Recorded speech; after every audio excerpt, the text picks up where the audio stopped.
Señor. Gloria a ti, Señor Jesús.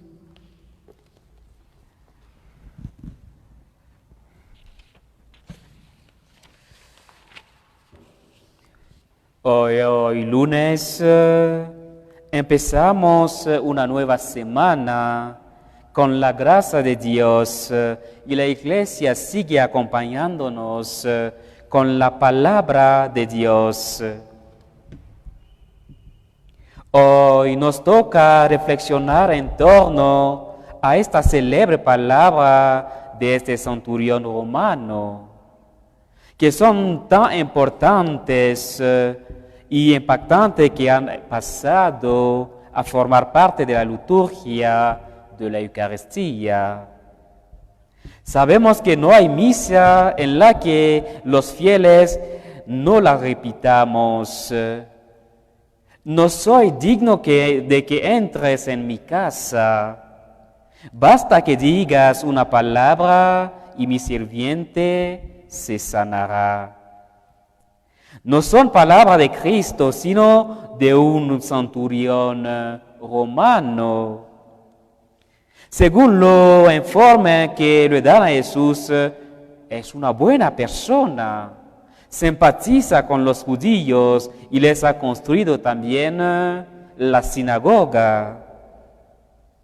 Es el mismo Jesús que destaca su actitud como ejemplo de fe, de aquellas que no hay ni siquiera entre quienes con más propiedad debían tenerla.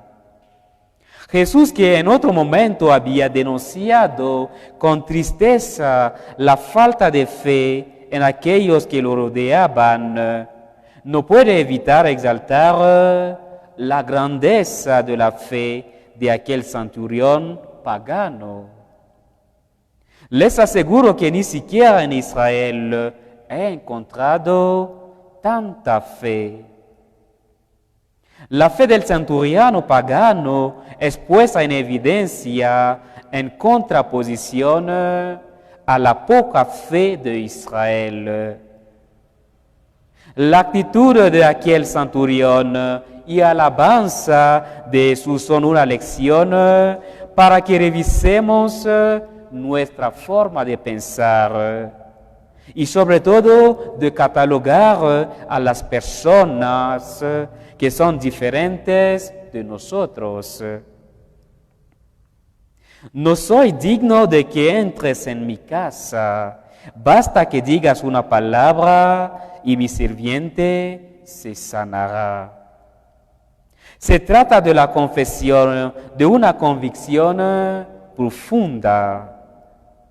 Tener la convicción de que la palabra de Jesús supera toda barrera de tiempo y distancia.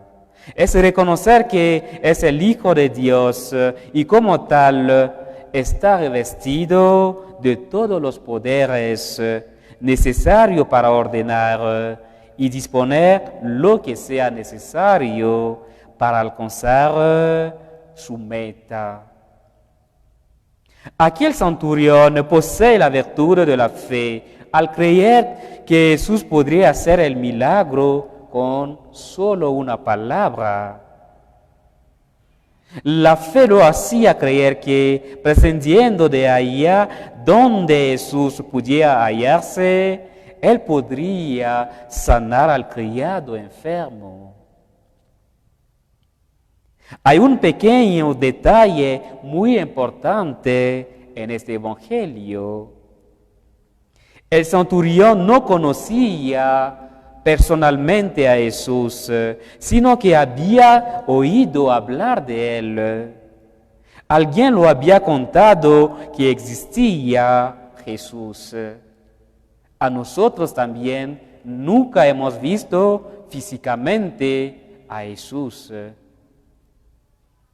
A pesar de eso, el centurión estaba muy convencido de que ninguna distancia podría impedir o detener a Jesús si quería llevar a buen término su trabajo de salvación. Esta es la confianza a la que nos invita Jesús, de la que constituye un ejemplo el centurión romano. Pidamos al Señor que nos dé la gracia de tener la fe de este centurión pagano para dejar en mano de Dios todo cuanto nos aflige y perturba, confiando en que Él hará lo necesario para manejarlo y resolverlo, ya sea por medio de nuestros hermanos o por lo medio que Él mismo, Él solo conoce. Que el Señor nos ayude. Amén. Amén.